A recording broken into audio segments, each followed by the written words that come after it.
The first thing I saw that morning wasn't the ocean.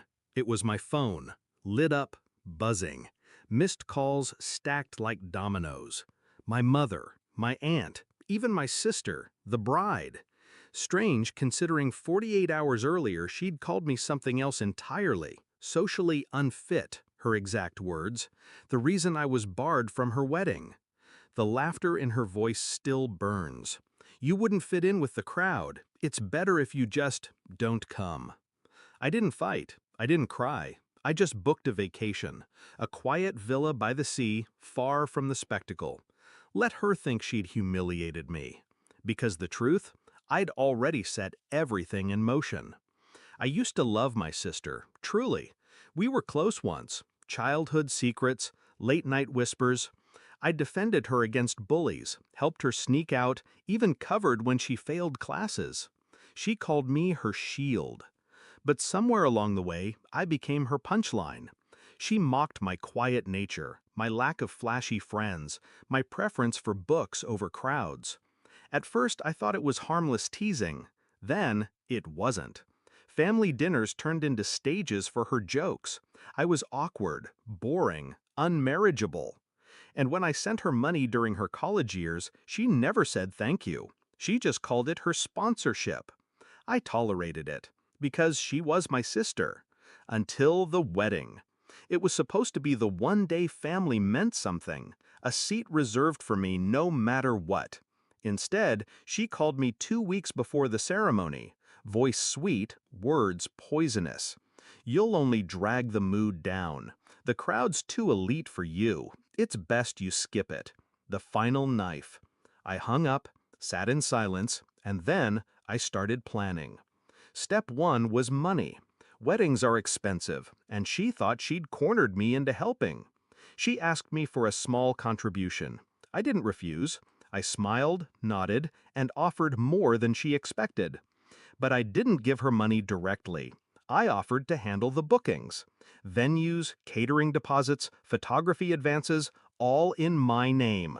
All prepaid, with refund clauses locked tight. Step two was silence. I let her plan her perfect day. Let her post pictures of dress fittings, rehearsal dinners, smug captions about her exclusive guest list. All the while, I held the contracts, the receipts, the power she didn't even notice slip into my hands. The morning of my flight, I made the calls. Calm, efficient. Catering? Canceled. Refund? Redirected. Venue? Released from contract. Photographer? Called off. By the time my plane lifted into the sky, her wedding day had no foundation. So when my phone buzzed that morning in the villa, I knew why. Her wedding had collapsed overnight. Guests arrived to locked gates and empty tables. No food, no flowers, no photos. The venue refused entry without payment, and my sister, perfect, polished, superior, stood there humiliated in front of everyone she wanted to impress. I answered one call, just one. Her voice was shrill, cracked. "What did you do? They're saying everything's canceled." I let the silence stretch before I answered. You didn't want me there, so I made sure I wasn't. Neither was the wedding. You can't, this is my day. No, I said. It was built on my money, my effort, and you threw me away like garbage. She gasped. You ruined me.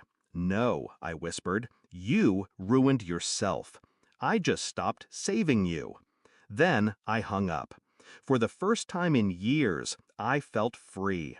While she scrambled, while guests whispered, while my parents begged me to fix it, I walked down to the ocean. I let the waves wash over my feet. I breathed in salt air instead of venom. I didn't check my phone again. Some might call it cruel, sabotaging a wedding. But cruelty was when she erased me from the family picture. Cruelty was when she decided I wasn't worthy to sit at her table. I didn't destroy her.